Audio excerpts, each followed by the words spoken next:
refer to the GLC.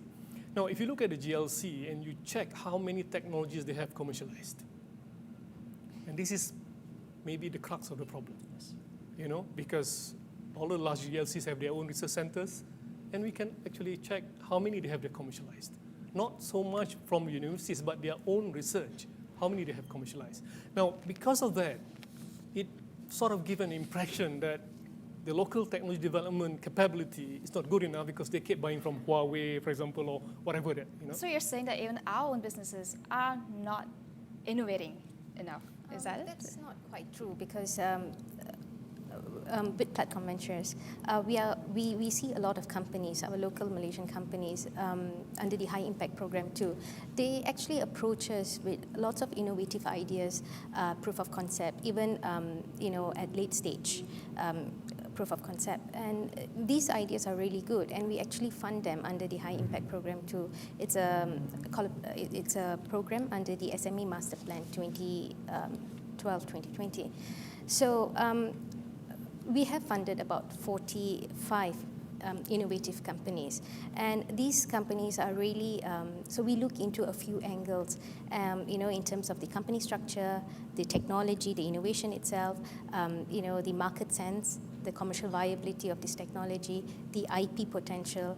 So when we say our Malaysian companies are not there, it's not true. They are moving towards there, and it's actually very encouraging to see lots of local players not only coming up with their own IPs, but they are licensing it from universities. So for example, in total, we have made about 65 licensing deals. And this actually shows a positive growth towards this whole technology transfer. In the space of just 1 year. Yes. Because PlaTCOM just started in the middle of last year.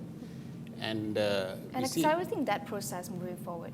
Well, we see, since starting, they've seen hundreds of proposals coming in. So there's some very interesting ones. And, as I mentioned, it's not something that's going to happen overnight. The struggle to commercialization can be very long. Even when you start selling, what happens after that? You start to have issues with working capital as well. You go to a bank and the bank says, oh, you don't have any track record, I can't fund you. So these are some of the issues that are being looked at as well. How can we get the banks to also take a different approach in terms of how you assess lending to startups and SMEs, because you need to look not just at tangible assets, you need to look at intellectual capital. Mm-hmm. Perhaps a lot of it is about culture, about understanding each other, and perhaps to make this message, to marriage work, I guess, between industry and academia.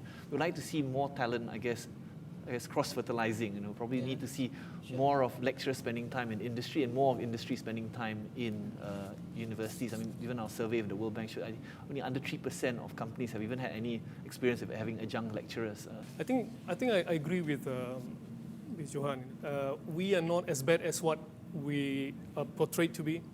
We're not as good as what we want to be, right? We're getting there. Yeah, we're getting there. But the thing is that everybody has to have a shared vision. Okay. I mean, we need to realize that we have to move forward. We have to acquire, develop technologies, and people have to do that. All right. Thank you so much, Dato, for wrapping that up nicely. We've come to the end of the show. Once again, thank you so much for being part of this discussion. And I'd also like to thank Marini on 57 for hosting us today. And to you viewers at home, if you have any feedback or comment, you can look us up on Facebook. That's Merdeka Award. Once again, my name is Cynthia. Thanks for watching. We'll see you soon.